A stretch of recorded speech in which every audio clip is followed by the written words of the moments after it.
Our next guest just introduced a bill blocking radical left looters and rioters from getting extra China virus unemployment benefits.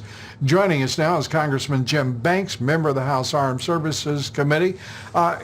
Congressman, great to see you. What we're watching here, first of all, do you think there's any chance? I like the idea of your legislation.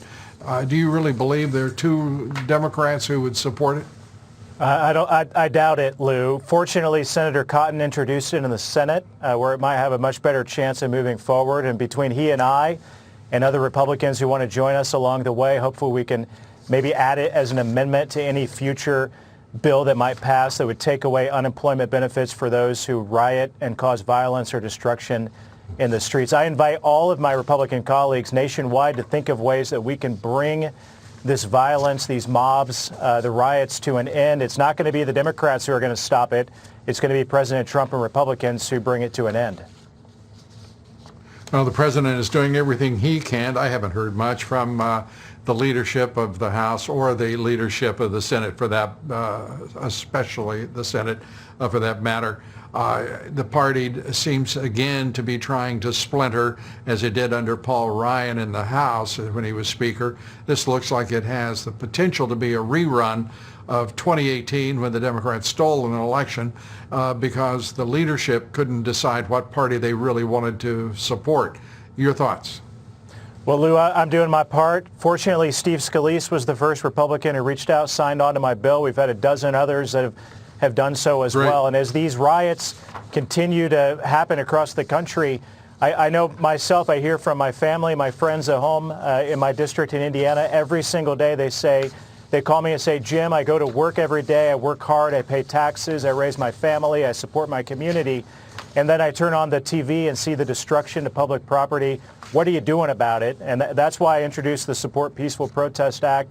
You see from Mayor Ted Wheeler in Portland, Lou, I mean, here's a guy who spent his entire career feeding the beast, hoping they would eat him last, and the time has come for exactly that to happen. The mayor of San Jose had a BLM flag on his house. They still vandalized it. These Democrats are hypocrites, every single one of them, from Nancy Pelosi and Joe Biden to Mayor Wheeler.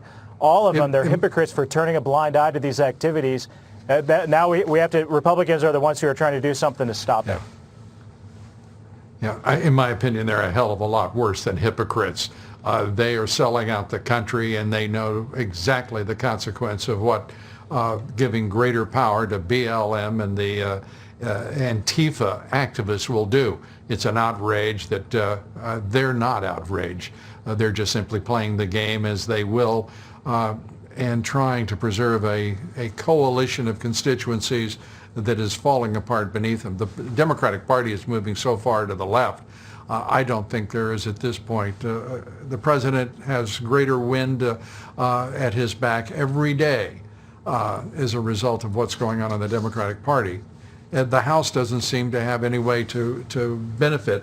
Let me turn to a couple of things that's happening that is deeply troubling, and that is that this violence in various states are Democrat-run cities, and I don't hear as many Republicans in the House, particularly, Jim. You are certainly an exception, and there are many, but they're not lining up with this president. And I just don't understand how they think they can possibly prosper, because if they're not with this president, they're against the people. It's that simple. He is a populist Republican, and by the way, the inverse of populist is to be anti-people. It's just that simple. They're sucking up to corporate interest, to Wall Street, and it's got to end.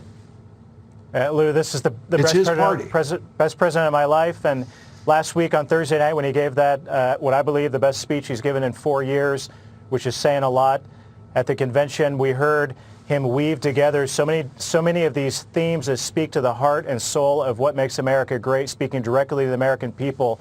It didn't feel like a Republican convention. It felt like a pro-America speech, a pro-America convention.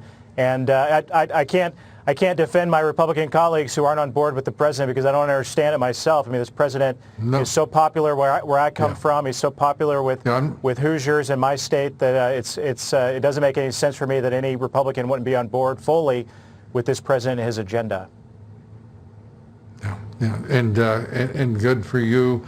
You have been a supporter throughout for this great president, and we thank you for that, and we thank you for all you're doing in Washington. Congressman Jim Banks, good to see you.